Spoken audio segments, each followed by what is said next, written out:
como habíamos mencionado, con el crecimiento y desarrollo, es fundamental que ustedes sepan qué antecedentes trae la madre, qué problemas desarrolló durante el embarazo, porque teniendo yo conocimiento antes de la atención del parto, ya, parto, cesárea, yo conozca la historia clínica, me va a dar una visión de cómo va a nacer mi bebé y cómo se va a adaptar al medio extrauterino. Si yo voy a atender un parto y en la historia clínica me dicen, doctora, este bebito es hijo de una madre con preeclampsia que hizo la preeclampsia a las 24 semanas, entonces yo digo, 24 semanas, ya pasó el periodo embrionario, estamos en el periodo fetal, se formó bien, pero tal vez esté chiquito. Entonces, ¿qué me va a interesar saber? ¿Cuánto pesa? ¿Qué ponderado fetal tiene? ¿Qué edad gestacional tiene? ¿Es una mamá con preeclampsia severa?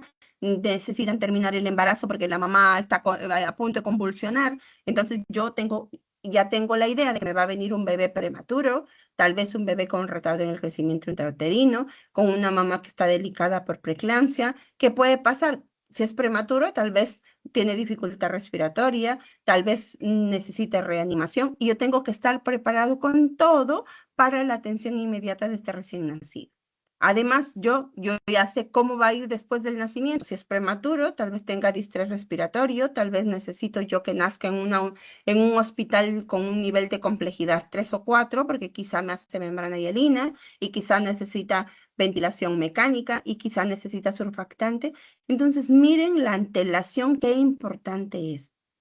Si ustedes no detectan todos estos factores de riesgo y están en Incahuasi y no refieren a una gestante en el momento oportuno, les van a hacer un prematuro y ustedes no van a saber qué hacer porque no tienen nada para recibir un bebé de 1 kilo 200. Entonces, la historia clínica y la antelación son sumamente importantes para ver cómo ha ido mi bebé en el embarazo y cómo va a nacer. Ahora, depende de todos estos factores para ver cómo mi bebé se va a adaptar a la vida extrauterina. Ese es el tema que vamos a hablar ahorita. ¿Qué es lo que quisiera que ustedes conozcan o recuerden? ¿Qué cambios fisiológicos van a contribuir a que la adaptación a la vida extrauterina sea adecuada y mi bebé no tenga problemas? La mayor parte de bebés, ¿no?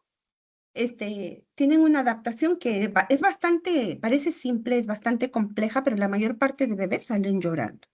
De 100 nacimientos, 90, ya sea por parto normal, parto vaginal o cesárea, nacen, respiran, lloran y tienen buen tono muscular. No necesitan reanimación. Más que la atención inmediata, esperar, se dio el nacimiento, espero el clampaje oportuno, lo pongo en contacto piel a piel y espero 1 hora hasta que logremos la lactancia y recién hago mi atención inmediata.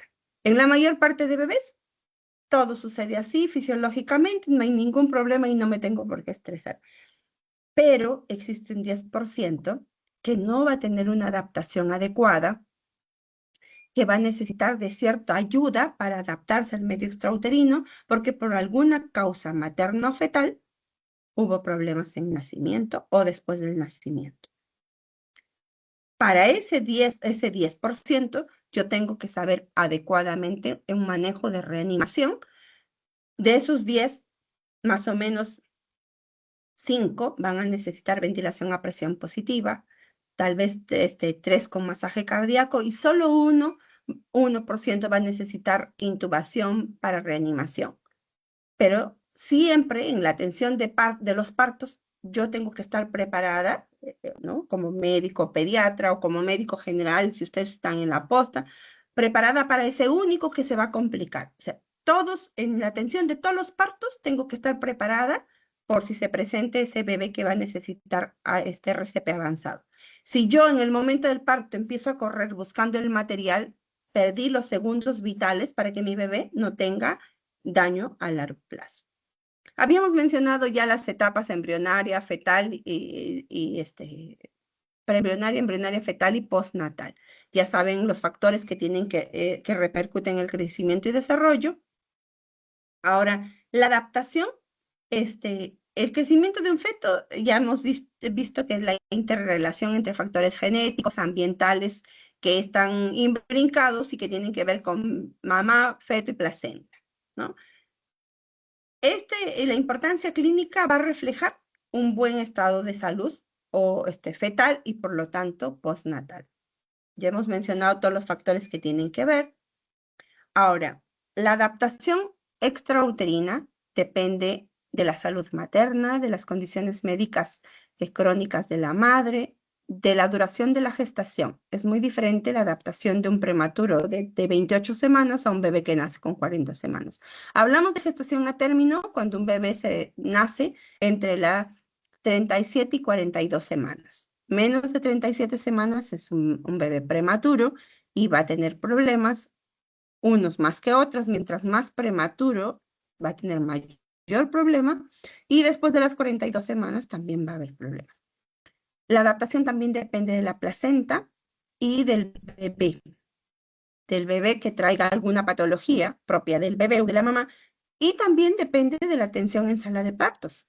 En algunos casos, el embarazo fue óptimo, la mamá tuvo un control adecuado, ninguna complicación, la placenta está adecuada, la mamá está bien, el bebé está sano, pero en el momento del parto la mamá no quiere pujar y complicó toda la situación. O el bebé se distosió, venía cefálico, adecuado, y de pronto la mano entra allí, distosia la presentación y cambió toda la adaptación. Entonces, un bebé que tuvo ningún factor de riesgo puede hacer asfixia durante el nacimiento por alteraciones en el momento del parto.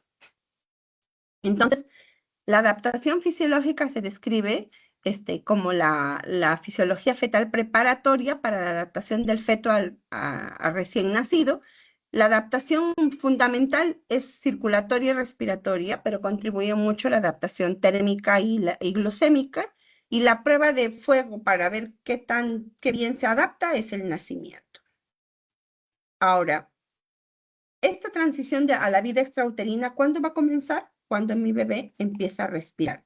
Nosotros,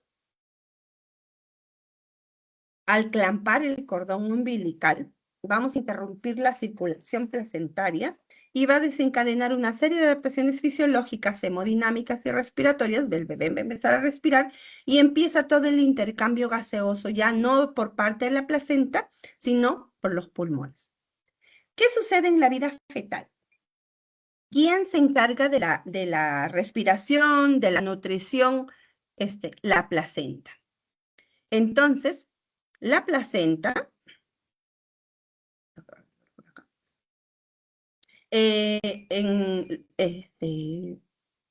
durante la vida fetal, la placenta es la que se encarga de nutrir a mi fetito, ¿ya?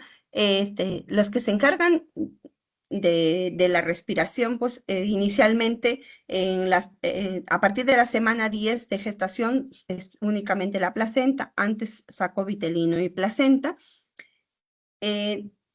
La placenta es la que se encarga a través de los vasos umbilicales, a través de la vena umbilical, llevar sangre oxigenada de la madre hacia el feto, ¿no? Entonces, la sangre materna oxigenada se va a mezclar con sangre poco oxigenada a nivel de la placenta, y por ello que nuestro feto vive en un medio relativamente hipoxémico. Durante la vida intrauterina, el feto tiene una saturación en promedio de 65%. Por ello que mi bebito, mi neonatito, al minuto de vida satura 65% y no tengo por qué alarmarme. A los 2 minutos, ya mi bebé está saturando en promedio 70-75% recién. Llega a saturar 85% a los 5 minutos y 95% recién a los 10 minutos. Por ello que mi bebé no está totalmente rosado al nacimiento, puede estar llorando, llanto vigoroso o en tono muscular, pero hay acrocianosis, o sea, cianosis distal en manos y pies, porque todavía la perfusión no es adecuada, no es al 100%. En esta etapa, entonces, la placenta se encarga de la oxigenación y no los pulmones fetales todavía.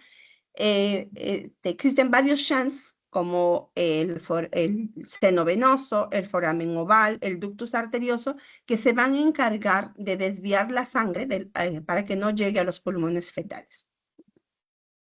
Ahora, ¿qué es lo que va a suceder? Vamos a ver el otro, este cuadrito que es importante. La sangre oxigenada viene desde la placenta a través de la vena umbilical hacia el hígado, parte va hacia el hígado y luego se divide o sea, parte va a la circulación hepática y el resto ingresa a través del ductus venoso hacia el corazón. Parte de la sangre del conducto venoso se va a dirigir a través del foramen oval, que es el agujero que va a comunicar ambas aurículas, y va hacia la aurícula izquierda.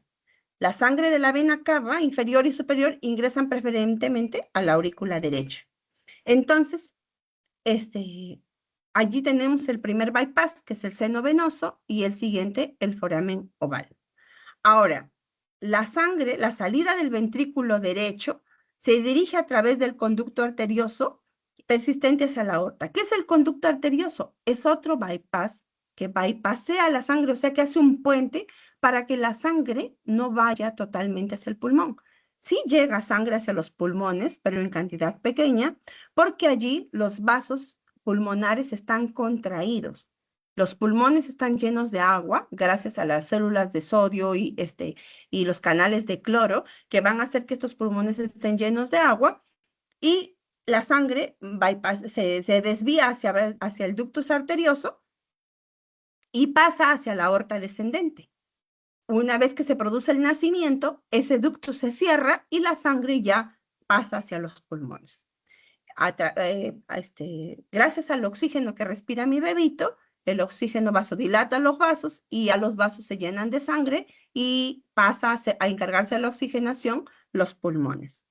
La placenta proporciona oxígeno y nutrientes, entonces, a través de la vena umbilical. Ahora, ¿cómo está el flujo sanguíneo intrauterino? ¿Cómo logra la circulación fetal que la sangre no pase a los pulmones? Porque la presión de la arteria pulmonar es mucho más alta que la presión sistémica. Entonces, el flujo sanguíneo pulmonar está inicialmente limitado porque existe una alta resistencia vascular pulmonar y existe el cortocircuito de derecha a izquierda a través del foramen oval y del ductus. Entonces, dentro de la vida fetal, existe hipertensión pulmonar en todos los fetos. Esa hipertensión pulmonar, una vez que se produce el clampaje del cordón y el nacimiento, la circulación sistémica vence la pulmonar y la sangre ya ingresa hacia el pulmón, baja la circulación pulmonar y se ocasiona toda la reperfusión a nivel pulmonar. El líquido se redistribuye el líquido a nivel pulmonar y se intercambia por oxígeno. Pero existen algunas patologías que van a hacer que esta hipertensión pulmonar persista. Por ejemplo, bebés que vienen con cardiopatía, que vienen con neumonía, los bebés asfixiados. Entonces, miren la importancia de la fisiopatología, de adaptación circulatoria. Entonces, ya sabemos que el foramen oval debe cerrarse porque comunica una con otra aurícula. Sabemos que el ductus arterioso, que inicialmente bypassea la sangre para que no vaya al pulmón y pase a la aorta, debería cerrarse para que la circulación sistémica venza la pulmonar. Entonces, un bebé que nace y el ductus no se ha cerrado va a tener repercusión hemodinámica, ¿no? Como por ejemplo los bebés prematuros o los bebés con cardiopatías. Si este bebé tenía patologías como neumonía, nace asfixiado, cardiopatía, y la presión de la arteria pulmonar no baja y el bebé nace con hipertensión pulmonar, va a tener un bebé con mucha dificultad respiratoria. Por ejemplo, los bebés con cardiopatías, con membrana hialina, con neumonías, que van a hacer que requiera ventilación mecánica, que requiera sedación, que apenas lo toquemos haga cianosis porque no se adaptó adecuadamente y la hipertensión de la pulmonar persistió después del nacimiento.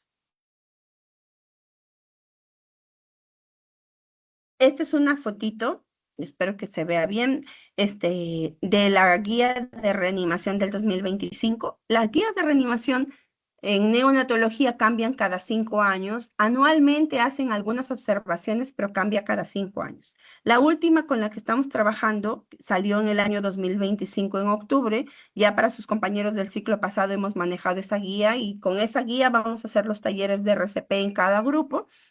Esta foto es bastante interesante porque es la misma foto que está en las guías desde hace 20 años, creo, la he comparado, pero es lo que estamos mencionando. Miren la importancia de el mismo gráfico, la vena umbilical viene hasta el hígado, ingresa hacia el corazón a través de la aurícula derecha, entra por el foramen oval y se comunica con la aurícula izquierda. La sangre del ventrículo derecho va hacia el ductus, ya ingresa muy poco hacia la pulmonar y baja hacia la aorta descendente. Entonces, el mismo gráfico que nos refresca la circulación fetal. Hablábamos de que el fetito vive en un medio hipoxémico. Miren, si ustedes pueden ver en el gráfico, la sangre que sale de la placenta tiene su máxima saturación de 70-80%, pero alcanza la aorta en un promedio de 60-65%. Entonces, cuando nace mi bebito, pues yo no voy a esperar que sature 100%. O sea, ese Apgar 10 al minuto, ya saben ustedes que no es cierto. Porque si mi bebé satura 65%, no va a estar totalmente rosado. Por lo menos está acrocianótico, o sea, cianosis distal en manos y pies. Puede estar llorando, puede estar con buen tono, pero todavía no está totalmente rosado. Y a pesar de que vive en un medio hipoxémico, no está mal. O sea, van a hacer bien este bebito porque se adaptó y se va a ir recuperando poco a poco en la vida extrauterina, en los primeros segundos que son vitales. Esta tabla de saturación, en la tabla, en la guía, en la guía 8, que es del 2020, la tabla de saturación incluía desde 1 minuto, ahora que hablaba de saturación de 60-65%, ahora en la 9ª edición, que es del 2025, solo aparece desde los 2 minutos. Mi bebé a los 2 minutos debe saturar, un bebé sano debe saturar de 65-70% y a los 5 minutos llegar a 80-85%. Entonces, en la atención inmediata dentro del material yo debo tener un saturómetro para no alarmarme. Si yo como pediatra, como médico, sé que mi bebé apenas nace, está llorando, está adecuado, y a los 3 minutos satura 73%, yo no tengo por qué ponerle oxígeno porque es la saturación esperada. Estas son las saturaciones esperadas para un neonato que no tiene problemas. A los 10 minutos recién logra saturar de 85-95%. Ahora, ¿qué factores repercuten en la adaptación al medio extrauterino? La eliminación de la circulación placentaria, el hecho de que clampeemos el cordón umbilical, de que los pulmones se expandan adecuadamente y que haya un aumento del flujo sanguíneo pulmonar, que la resistencia, que la circulación sistémica venza la pulmonar, por lo tanto, haya mayor circulación, los vasos que estaban colapsados se dilaten gracias al oxígeno, mejore la reperfusión y mi bebé empiece a respirar. Ahora, la transición normal luego del nacimiento, ¿no? Va a requerir que mi bebé respire y haga el intercambio de agua por oxígeno al nivel alveolar. ¿Cómo están los alveolos en la vida fetal? Están llenos de agua. ¿Cómo están los vasos sanguíneos pulmonares en la vida fetal? Están colapsados. ¿Cómo está la presión de la arteria pulmonar en la vida fetal? Está elevada, ¿no? Entonces, una vez que clampamos el cordón umbilical, y que gracias a las contracciones del trabajo de parto se secretan algunas prostaglandinas que hacen que los canales de cloro disminuyan la producción de agua, que el agua que se encuentra llena que los alvéolos se encuentran llenos de agua, empiece la redistribución y con el clampaje del cordón y el nacimiento se logre el intercambio. De eso depende la adaptación. Ahora, ¿por qué es importante diferenciar cómo son la circulación fetal y postnatal? La circulación fetal, los circuitos son en paralelo y la circulación postnatal es en serie. ¿Cómo está la circulación fetal? Habíamos mencionado a nivel pulmonar. Existe la circulación pulmonar, es mayor que la sistémica, por ello que no permite que la sangre ingrese. A nivel postnatal, la circulación sistémica vence la pulmonar y entra la sangre. El intercambio de oxígenos en la vida fetal, ¿quién está encargada? La placenta, y en la postnatal ya los pulmones. En la vida fetal existen tres shunts importantes: el conducto venoso, el conducto arterioso y el foramen oval, que no deberían estar ya en la vida postnatal, ¿no? No deberían estar en la vida postnatal. Ahora, en la adaptación respiratoria,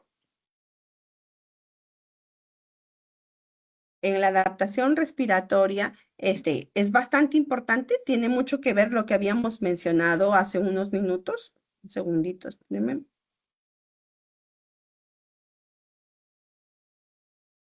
Porque, porque la adaptación circulatoria y pulmonar están bastante juntas.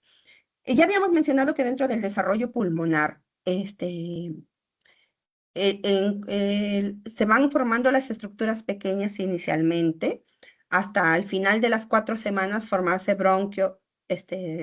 los bronquios, la tráquea se bifurca, forman los bronquios mayores y luego van formándose los lóbulos pulmonares y el aparato pulmonar logra ser maduro.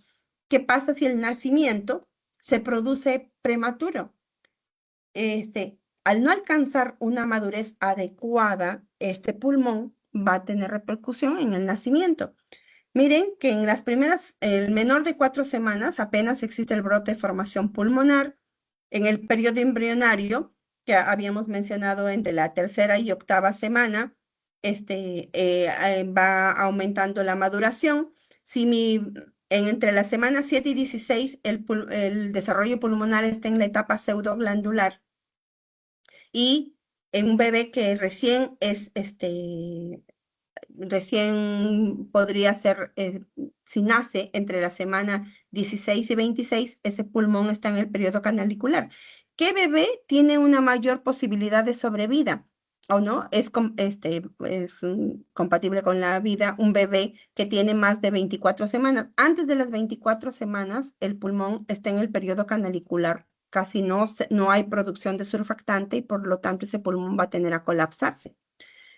Acordémonos de que el surfactante es maduro después de la semana 32. Entonces, de la semana 32 para abajo, cualquier bebé que nazca en esas semanas va a tener mayor posibilidad de tener inmadurez de los pulmones, hacer membrana hialina y tener dificultad respiratoria en el nacimiento, incluso hacer riesgo alto de hacer displasia broncopulmonar y tener problema pulmonar a largo plazo por haber nacido con inmadurez pulmonar.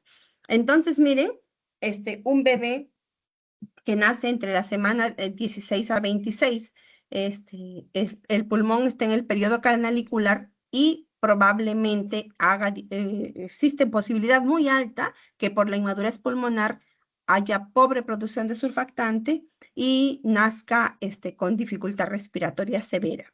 Entonces, si yo tengo un bebé que nace en este periodo, tengo que estar preparado con un CPAP, que es presión positiva continua en la vía aérea, para evitar que este pulmón se colapse. Necesito que nazca en un hospital nivel 3 o 4 para la administración de surfactante. Necesito tener una unidad de cuidados intensivos para el manejo de ventilación mecánica o de CPAP, ¿no? Si mi bebé nace en el periodo sacular, que está entre la semana 26 y 36, existe menos posibilidad, pero todavía hasta la semana 32 es alta, de que este bebé haga enfermedad de membrana hialina o distrés de respiratorio del prematuro y que requiera surfactante, pero con menos riesgo que el bebé que nació entre la semana 16 a 26. La Academia Americana de Pediatría nos dice de que un feto es viable después de la semana 24. O sea, y nosotros como pediatras tenemos la obligación de reanimar un bebé que tiene por encima de 24 semanas y más de 430 gramos, según la guía de reanimación. Entonces, sabemos que un bebé de 25 o 26 semanas la mortalidad es bastante alta, sobre todo en nuestro medio, ¿no? Y la posibilidad de mortalidad a futuro es alta, ¿no? Pero sí tenemos la obligación de reanimarlo, ¿ya? Si mi bebé nace ya después de la semana 36, pues ese pulmón está en el periodo alveolar. eh, el, este, el surfactante es bastante maduro, la oxigenación, perfusión es bastante adecuada, la posibilidad de que haga membrana hialina no es que no tenga, pero es bastante baja, ¿no? Y la posibilidad de que a futuro haga displasia broncopulmonar es bastante baja. Entonces, mi bebito que nace prematuro tiene menor posibilidad de adaptarse adecuadamente al medio extrauterino por problemas respiratorios, ya mientras más pequeño es, mayor posibilidad. En cuanto al desarrollo pulmonar, habíamos mencionado de que entre la semana 3 y 7 están más involucrados el desarrollo de la vía aérea mayor. Habíamos mencionado que entre la semana 7 y 17 está el periodo pseudoglandular, donde aparece la circulación pulmonar, se desarrolla el árbol bronquial, hay crecimiento vascular. En el periodo canalicular de la semana 17 a 27 ya se van formando los acinos, empieza el periodo de angiogénesis y aparece ya la diferenciación epitelial y por lo tanto aparece el surfactante, pero todavía no es suficiente maduro. Entre la etapa sacular de 28 a 36 semanas ya se van formando los espacios aéreos transitorios y hay depósito de fibras elásticas en futuros septos.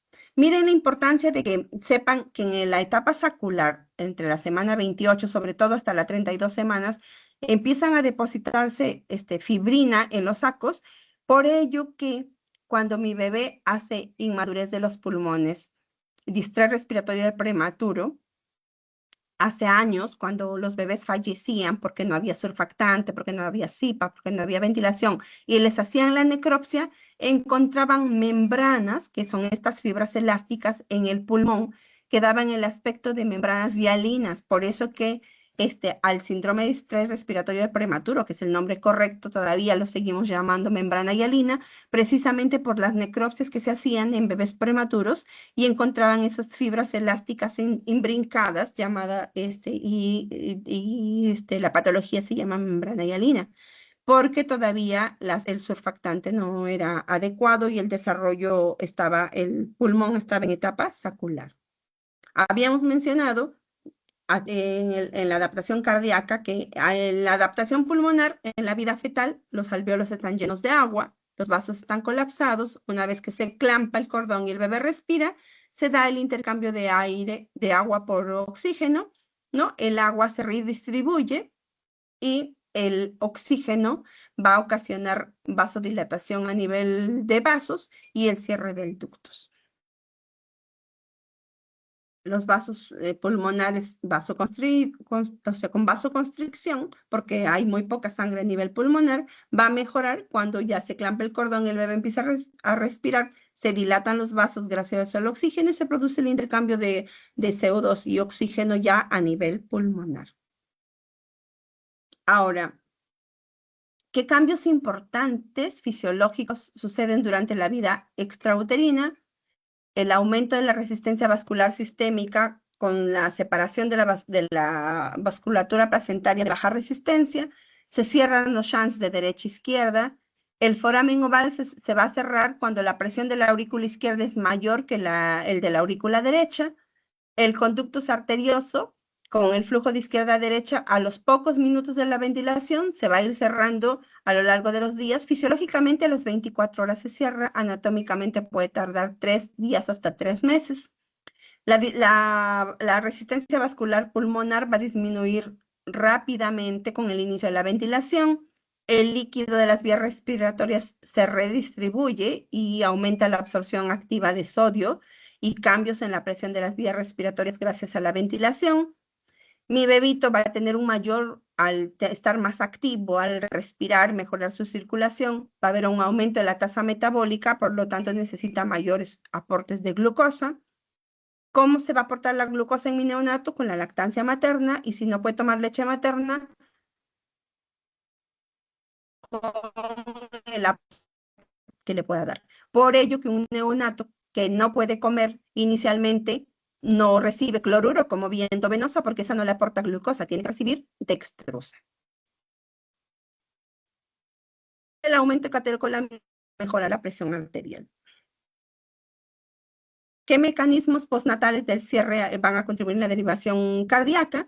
El aumento de la oxigenación, la dilatación va a mejorar a nivel de la arteria pulmonar, la disminución del flujo sanguíneo va a ocasionar constricción a nivel de la vena umbilical y del conducto venoso. Este gráfico ya les mencioné que la sangre oxigenada sale de los pulmones, se dirige al corazón del bebé para que corazón y cerebro reciban un adecuado flujo sanguíneo luego de al pinzarse el cordón umbilical. ¿Qué sucede si es que yo en esta etapa, mi bebito, nace, no tiene una adecuada adaptación, nace asfixiado, llega poco flujo sanguíneo el corazón, fusión, existen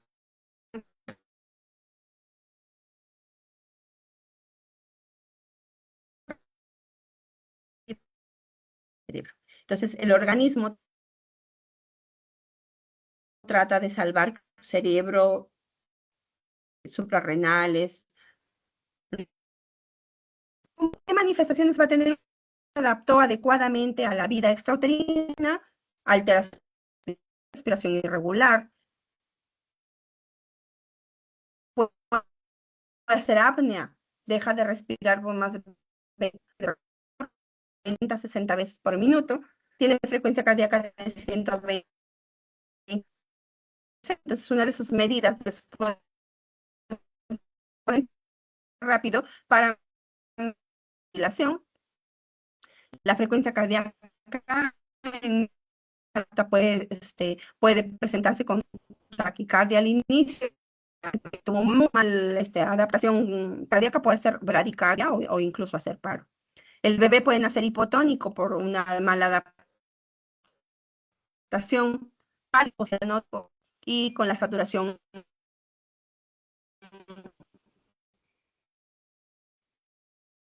esperada, ¿no? No hablemos de saturación, que un bebé a los 2 minutos que hemos mencionado satura de 65 para prepararnos para recibir un neonato. Es muy importante la prevención, que yo tenga clases de desarrollo y adaptación, para que yo como pediatra, como médico general en una posta, reconozca los signos de alarma y active mis alertas para la atención inmediata. Una vez que atiendo a mi bebé, debo entablar, iniciar los pasos iniciales para ayudarlo a que se adapte si es que tuvo problemas, porque la mayor parte de bebitos no necesitan ayuda. Recordemos que en la ayuda que yo le voy a dar a mi neonato para que mejore esa mala adaptación, lo básico en neonatología es la ventilación. No como en el niño grande o el adulto, que lo fundamental es la bomba, el corazón. En el neonato es la ventilación. Si mi bebé no se adaptó adecuadamente a la vida extrauterina y entró en apnea secundaria, lo básico es que yo como médico que atiendo neonatos, ya sea médico general en mi posto, centro de salud o ya como pediatra en un establecimiento mayor, debo conocer los pasos mínimos de reanimación neonatal para lograrlo, ayudarlo a que salga de esa mala adaptación al medio extrauterino. Si mi bebé ya lo ayudé para que su adaptación sea buena, o si fue mala, lo ayudé a mejorar, lo reanimé, es básico, es fundamental los cuidados postnatales después de un bebé, de una reanimación o de un bebé prematuro, para que no exista mayor daño o secuelas en el momento ya después del nacimiento. Este es el fluxograma de RCP neonatal que todos tienen que aprender, porque en este fluxograma ustedes van a encontrar los pasos iniciales de adaptación de reanimación para lograr que mi bebé se adapte adecuadamente. ¿En qué se basa el RCP neonatal? En la antelación. que yo como pediatra esté preparada conociendo la historia clínica, porque es muy raro el caso que llegue en expulsivo y no sé nada de la mamá, es muy raro. La mayor parte vienen con calma, puede ser la historia clínica, prenatal, natal, postnatal o en el momento del nacimiento. Entonces yo ya entro a sala de partos o cesárea preparado para lo que va a venir y entro preparado para lo que me va a pasar después del nacimiento. Entonces, planteo mis preguntas antes del nacimiento. ¿Es una gestación a término prematuro? ¿Qué factores de riesgo tiene? ¿Cómo viene el líquido amniótico? ¿Y cuál va a ser mi proceder con el cordón umbilical? El proceder con el cordón umbilical se ha recién integrado a la última guía de RCP del 2025. Y el consenso es entre médico y pediatra para ver cuál va a ser el proceder, si ese bebé va a ir a un clampaje oportuno o está contraindicado. Una vez que nace mi bebé, me planteo las 3 preguntas: si es a término prematuro, si respira ahora o llora y si tiene buen tono muscular. Si mi bebé respira, sale llorando, tiene buen tono, felicidad. Sucedió como casi todos los bebés. Nació bien y no necesita mayor apoyo. Pero si estamos en el grupo de los que no, de que no se adaptó adecuadamente, tengo que inmediatamente, yo ya estoy preparada porque tengo mi equipo de RCP para todos los partos, hago el RCP rápido, oportuno y sin daño para lograr que mi bebé, logre su saturación adecuada y logre el menos, o sea, adaptarse al medio extrauterino, mejorar su ventilación para mejorar su perfusión y no tenga secuelas posteriormente. En esta guía de RCP les he enseñado los pasos. La mayor parte de pacientes, como he dicho, el 90% salen llorando. El 10% que sigue, la mayor parte va a mejorar solo con estimulación táctil, un 5% va a requerir ventilación a presión positiva y solo 1% va a requerir intubarse. Entonces, ustedes como médicos generales, ¿en qué deben trabajar? En conocer los antecedentes prenatales y postnatales para referir adecuadamente intrauterino. La mejor forma de referir es intraútero. ¿La refieren adecuadamente? Es mejor que les digan, hoy lo referiste por las puras, a que le digan en mala hora, has referido muy tarde y el bebé se secueló, se murió, se obitó, ¿no? Y aparte, ya conozco los antecedentes prenatales, lo refiero, y si ya estoy en un hospital, me voy preparando para el RCP que va a necesitar ese bebé y para la atención después del nacimiento. La adaptación, aparte, muy importante son la adaptación cardiológica respiratoria, pero también la adaptación gastrointestinal. Recordemos que las papilas gustativas principalmente están en la lengua, ¿no? Distingue ya lo dulce y lo amargo. La capacidad gástrica del bebé es limitada, por ello que al bebé hay que calcularle por peso la cantidad de líquidos. No puedo darle hasta que se llene porque la capacidad gástrica es pequeña y va a regurgitar o va a vomitar y va a tener intolerancia oral. Recordemos que el vaciamiento gástrico es precoz, por eso que tanto insistimos en la lactancia materna exclusiva libre demanda, mínimo media hora y máximo cada 2 horas. ¿Por qué? Porque el vaciamiento gástrico es de 2 a 4 horas. La lactancia materna facilita el vaciamiento gástrico, por eso que el bebé con lactancia exclusiva lacta y hace deposición. Lacta y hace. Lacta 12 veces, hace 12 veces deposición, precisamente por este vaciamiento gástrico corto. Recordemos que mi neonatito tiene un esfínter del cardio inmaduro, por ello que es frecuente y es normal que mi neonato regurgite. Un bebé sano regurgita en promedio 2 veces al día, pero no repercute en su ganancia de peso. ¿Ya? Entonces, ¿por qué? Por inmadurez del cardio. Ahora, si mi neonato regurgita todas las tomas, no gana peso, estamos frente a una enfermedad por reflujo que es diferente a un problema fisiológico. Recordemos que la termorregulación fetal, el bebé, si es a término, tiene una adecuada estabilidad térmica, pero el prematuro no tiene un buen control térmico. Se va a enfriar si yo no precaliento mis campos, va a perder calor por convección, por conducción, ¿ya? Pero el recién nacido a término, sí controla las temperaturas. El calor del metabolismo basal es disipado por la circulación placentaria. Su temperatura depende de la temperatura materna. Si la mamá está con fiebre, mi bebé puede nacer caliente y con taquicardia. ¿no? Y recordemos que el feto tiene 0.5 grados más que la madre todavía. ¿Ya?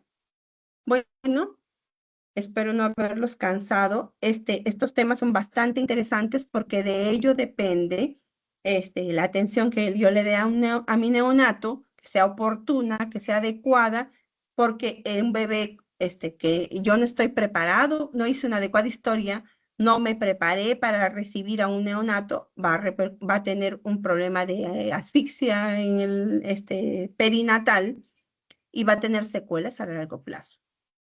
Lo peor que nos pueda suceder que mi bebé tenga encefalopatía hipóxico-isquémica, que nazca asfixiado, que se quede secuelado, que haga parálisis cerebral y que ocasione gran problema a la familia y a la sociedad, ¿no? Entonces, miren la importancia de que yo esté con tenga en cuenta todos los antecedentes de la madre y del bebito para que yo esté preparada para ayudarlo en el nacimiento. No sé si hay alguna duda.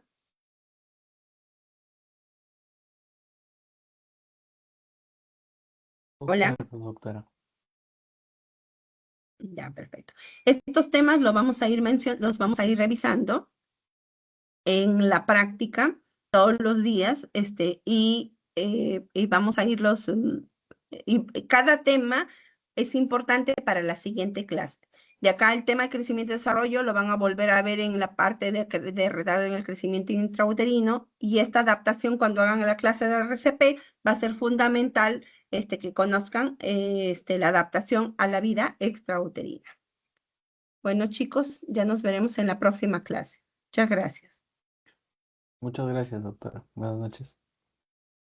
Buenas noches. Muchas gracias, doctora. Gracias, doctora. Buenas noches. Doctora. Gracias a ustedes.